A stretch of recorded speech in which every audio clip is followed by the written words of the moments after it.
ആരാണ് അവിടെ ചൂളമടിക്കുന്നത്? ഞാനാ. പേരെന്താ? ബഷീർ. എളിയ തോതിൽ ഒരു എഴുത്തുകാരനാ. 2.5 കൊല്ലം തടവ്. ഞാനിവിടെ തനിച്ചാ. കൂട്ടുകാരെല്ലാം പോയി. പേര് പറഞ്ഞില്ലല്ലോ. നാരായണി. സുന്ദരമായ പേര്. വയസ്സ്? 22. സുന്ദരമായ വയസ്സ്. കഠിന തടവാണല്ലേ?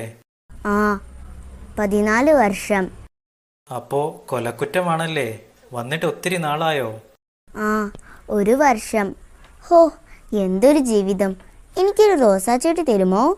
നാരായണി എങ്ങനെ അറിഞ്ഞു ഇവിടെ റോസാച്ചെടിയുള്ള കാര്യം? ജയിലല്ലേ, എല്ലാവർക്കും എല്ലാം അറിയാം. ഇവിടെ രഹസ്യങ്ങളൊന്നും തന്നെ ഇല്ല. തരുമോ? നാരായണി, ഈ ഭൂമുഖത്തുള്ള എല്ലാ പനിനീർ ചെടികളും ഞാൻ നാരായണിക്ക് തരും. വേണ്ട, ഒരെണ്ണം മതി. തരുമോ? ഓ, ഇതെന്ത് ചോദ്യമാ നാരായണി? തരുമോ? നാരായണി അവിടെ തന്നെ നിൽക്കണേ, ഞാനിപ്പോൾ കൊണ്ടുവരാം. കേട്ടോ? ആ, കേട്ടു.